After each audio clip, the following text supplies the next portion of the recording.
I mean, we don't have to do an episode this week, do we? I mean, I think we deserve a bye week. I think you're right. We'll see you next week, everybody. Have a good day.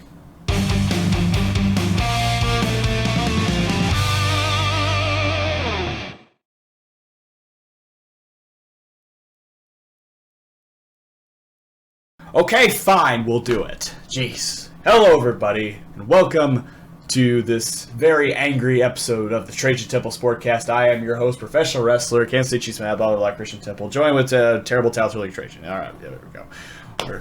It's not gonna be as excited as I'm gonna be, every other episode because this week really sucked.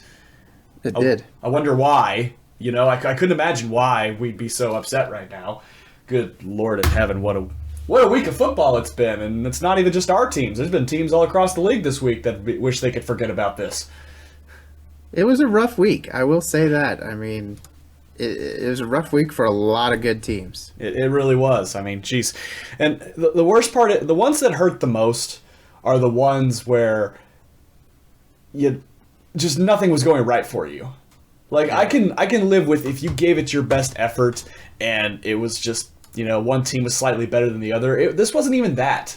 This was just nothing was going right. And the same could be said for either of our teams, honestly. It was terrible. But I just don't know. You just Yep. you don't you get the feeling in the pit of your stomach when the first, bad thing happens, and you hope and you pray that things are going to get better, things are going to start looking up, and then they just unravel in front of you. Oh, It's a helpless, hopeless feeling, and it sucks. as a Steelers fan, I know it all too well. Yeah, but speaking of you as a Steelers fan, I suppose it's only fair since your game was first on the Thursday night. We'll let you start with the first edition of I don't want to talk about it, and believe you me, I'm not going to relish too much in this because I'll be joining you in just a moment. But Steelers lose Thursday Night Football to the Cleveland Browns by a final score of 17-29. So Trajan, take it away. Well, I'm going to start with the positives this week. Positive. Mitchell Trubisky broke 200 yards passing. Najee Harris had himself a decent day. Not really, but he got a touchdown.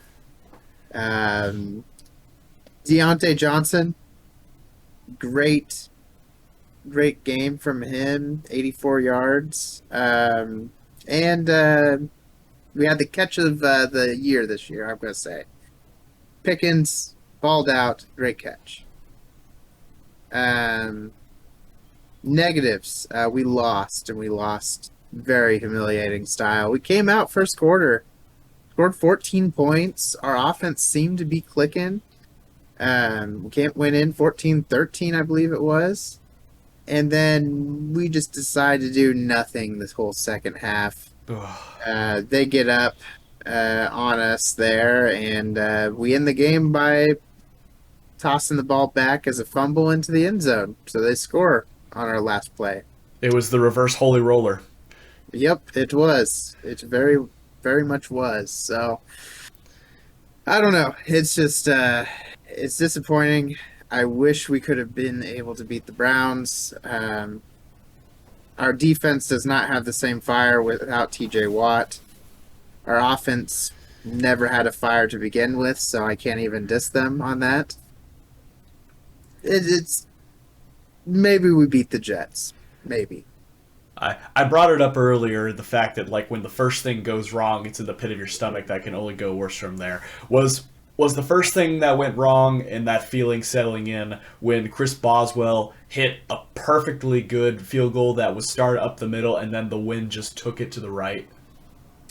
Yeah, I should have known on that one there. It was a sign of things to come. It really was. It looked good, and then it wasn't good. Yeah. I'll get into the moment that I started to get that feeling too, because it did not take long for it to happen in my game. But a big victory for the Cleveland Browns and Jacoby Brissett. Of course, everyone everyone outside of Cleveland, I think, is not wanting Cleveland to really succeed. They'd like to see them fail. But Jacoby Brissett, I have to give credit. He's taking advantage of his opportunities the best way possible. I mean, barring the miraculous comeback by the Jets, the Browns could have very well be 3-0 right now. It's crazy how much they've stepped up even in the absence of Deshaun Watson. But they still got 8 more games to get through before he steps on the field. And who knows, maybe if Jacoby Brissett keeps playing like this, why not ride him out the rest of the year? I mean, if your run game can do 160 yards a game, you should be able to win with a mediocre quarterback. So. Yeah, a quarterback who's mediocre but isn't making bad mistakes or anything like that. So nope. That's all you need. Especially when you do have Nick Chubb and Kareem Hunt in the backfield. And shout out to Nick Chubb. He's definitely helped my fantasy team out so far this year. Alrighty, well, we've gotten through your misery, and now it's time to get through mine. So Sunday afternoon, noon game at RCA Field, Lucas Oil Stadium. The Indianapolis Colts take down the Kansas City Chiefs by a final score of 20-17. And boy, oh boy, do I have a lot to say about this one. So we mentioned earlier the Boswell miss kind of setting the tone for the horrific outcome that would ensue. There's been a lot of blame thrown around of why this game was lost, and anyone, and I mean anyone, that thinks this was on the defense at all has no idea what they're talking about. If anything, the special teams was the biggest factor. The offense was a close second. And the reason I say special teams, because that was the first mistake. The defense forced 3-and-out after 3-and-out, even several fourth down stands. That they stepped up big time in a big way in some instances. But the special team. So we'll start with the first punt of the game. We got Sky Moore receiving, and he's done well with special teams plays thus far. But it's a rookie. There's going to be growing pains. This will happen. He ends up muffing this one. Colts recover, setting up a 1st and goal, which they take advantage. They take a 7-0 lead. All right. Well, hey, them's the breaks. Happens to the best of us. God, that was... Ugh. The reason I'm a little more irked about that is because it happens later on in the game, too. Not a muffed punt, but still a near muffed punt where the special teams mistakes started to stack up on us. But Chiefs go down the field, they get a touchdown, and then it happens. We signed Matt Amendola a couple weeks ago for Harrison Butker, who got injured during the Cardinals game, and he misses the extra point. So right there, that's moment number 2, missing the extra point. And, I wonder if Amendola just has trouble with fields that aren't natural grass. Maybe he doesn't do well on the turf in the domes or indoor fields. I don't know. But he missed the extra point. We go later on, he misses a field goal. So much so the Chiefs don't have the faith in him to do another field goal. What they do, and that's why I didn't scroll down for, it makes me very angry seeing Tommy Townsend in the passing category, because they had such little faith in Matt Amendola that they ran a fake field goal where Tommy Townsend took the direct snap and tried to throw it to Noah Gray and failed absolutely miserably. Tommy Townsend has ran 2 successful fake punts for first downs in the past, but punts are very much different than field goals.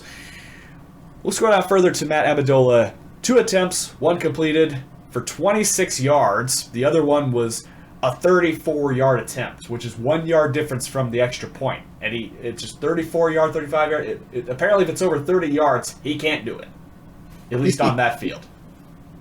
Just absolutely ridiculous. Special teams was just... The only bright side of our special teams, and I brought him up earlier because it was a terrible pass, but still, Tommy Townsend was great with his punts. 3 punts, an average of 56.7 yards per punt, with his longest being 65. I mean, he did excellent when we had a 3-and-out situation. I mean, it is what it is. You gotta when you're 3-and-out, you need to get a chance to flip the field, and he did so on a couple of occasions, and the defense would step up and make another big stop. Let's see here. There was a good amount of sacks. Let's see. Nick Bolton had 2 sacks. Dunlap had a sack. L'Jarius Sneed had a sack. I thought he killed Matt Ryan with his hit. Holy smokes. And then Frank Clark with a sack of his own, too. They were double-teaming Chris Jones the whole time, and that set up those sacks for the most part. L'Jarius Sneed with the sack, forced fumble. Carlos Dunlap also with a forced fumble. Our points were basically off turnovers on offense. No. Tried to generate drives, and it seemed like they would stall out for one reason or another. Juju, with the receiving stats today, 5 receptions, as long as 53. He had a long one that I thought should have turned into points, and that was the one that was the missed field goal by Amendola. But in the end, came down to a 15-yard penalty by Chris Jones for unsportsmanlike conduct, personal foul, unsportsmanlike conduct. There was a conversation, as he put it, with him and Matt Ryan that started when they were both on the ground, and when they both stood up, the referees were getting in between them, and one of them threw the flag, and that was on 4th down. And I've seen a lot of fans say, the fix was in, blah blah blah, this and that. But look, the deal is you got to be smarter than that. Regardless if Chris Jones was in the right or in the wrong, take the the 4th down. You sacked him, exactly. Just get off the field. Your job is done. But I get it. It's a game where trash talk has been prevalent for years and years, and unfortunately you get caught up in situations like that, and the refs have no choice. If they hear something they don't like, they will throw the flag. It doesn't matter who you are. Sometimes it does, but it doesn't matter who you are. But no, you can't place the blame solely on Chris Jones, but it gave them the 1st down. Matt Ryan had plenty of time. He drove it down the field, got the touchdown, and Mahomes' sole interception of the game just happened to come along on the drive down the field. It was tipped up in the air and picked off. So that's all she wrote on that one. Hey, lesson learned. Bring it back next week and try to rebound, especially against Tom Brady. Yeah. I will say, to your guys' credit, you lost to a quarterback that knows how to seal deals. Yeah, I see. I see that, but I suppose it could be worse. It could be a backup quarterback, but it could be. Yeah. Oh man! All right. Well, I guess on to I guess I should say a happier note for me too. Last week on locks, upsets, and high rollers, I was mildly successful. I did get a point, as you can see by the scoreboard here. But bam! There it is. We're here at a score of 4-1 right now. My lock of the Eagles over the Communists, the Redskins, the Commanders, was correct. Detroit almost came through for me. I was 2-0 on my upset picks, and Detroit almost made it 3-0. But Minnesota, credit to them, they fought through at the end. They did let history repeat itself from last year. They got the victory, and I think I should almost be deducted a point for this. I had Green Bay and Tampa Bay as my high rollers, and they combined for 26 points. Oh, that was a snooze fest. That wasn't even the worst score of the week. No, it wasn't. That's the crazy part. The absolute snoozer of the week was obviously San Fran and Denver, which I did fall asleep during that game. Halftime, it was so boring. I went to bed. I woke up in the morning and saw, oh, great, Denver won. And what was the final score? Oh, 11-10. What happened? Yeah. No. It was a bad game. It was a terrible game. But I will say, I think the slate of games this week are a little bit better. I would say so too. There's a lot of fun matchups to see, as well as the Thursday night game tonight, pitting the Miami Dolphins and the Cincinnati Bengals. We saw Cincinnati get back to their winning ways this week, and Miami with a big time victory over the Super Bowl favorite Buffalo Bills. Oh yeah, no, it was a very good statement win there, a gritty statement win. Mm-hmm. So we shall see if their I shouldn't say luck. We'll see if their winning ways will continue. I don't want to put it all on luck on the Dolphins. They got a really talented squad, and the AFC East might not be as safe as Buffalo would probably like it to be. Yep. So, we shall start with our locks. And we were just speaking of the Thursday night game, and that is actually my lock. I think the Miami Dolphins will continue their winning ways against Cincinnati. They're going to be riding a high wave off of beating the Buffalo Bills, so I think they'll take down Joe Burrow. This could be a high roller situation too, but I like Miami as the winner in the Thursday night matchup. It's a good game, and we'll touch more on that later. But my lock of the week, hear me out. The Lions over the Seahawks. Wow. Okay. Yep. All right. They have been competitive in every single game. Very true. And they've gone against some tough opponents. So I think the Lions will get it. I think the Lions can take it away from Seahawks. They'll finally be rewarded with a victory, and hey, the Seahawks they're not great, but they definitely showed that they've got a little bit of oomph to them still. So Detroit will still have to work hard, but I think you might be right. That's a good chance for a statement win for Dan Campbell and company. Moving on to my upset of the week, and this is interesting because I'm going solely on record here because technically a tie is better than 2 losses. I'm going Tennessee over Indianapolis for my upset this week. Indy's going to be riding high on their victory over Kansas City.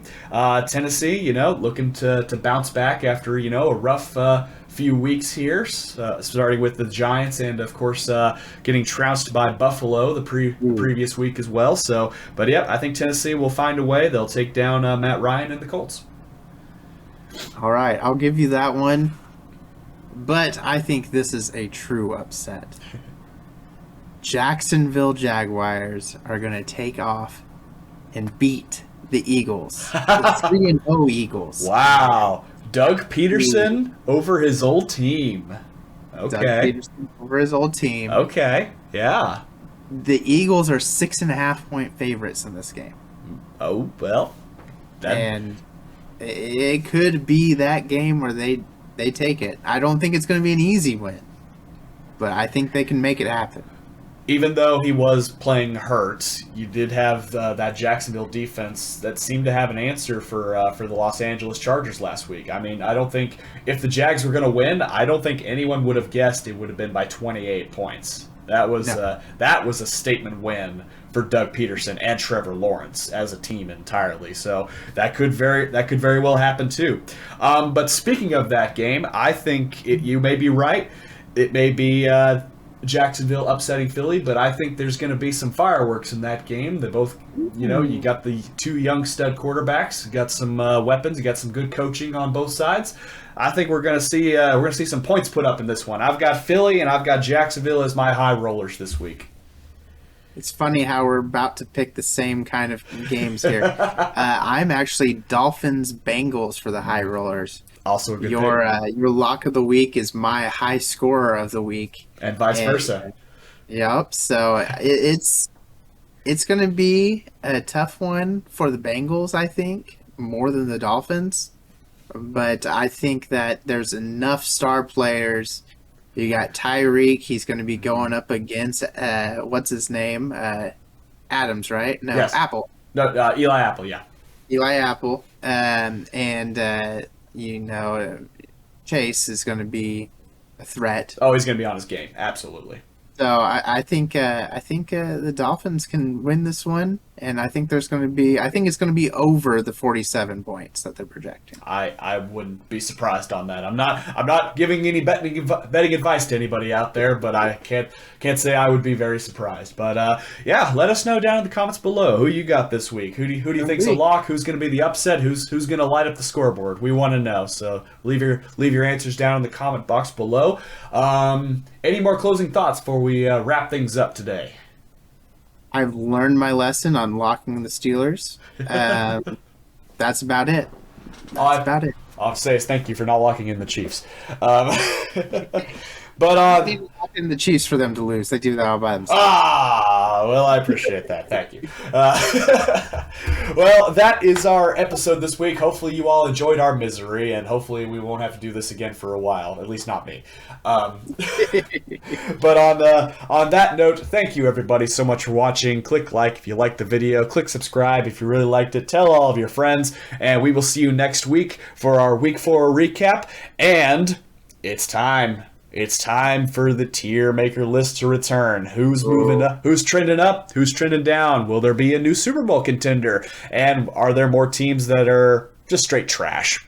I guess we'll find out after this week. So, on that note, this is Temple and Trajan signing off.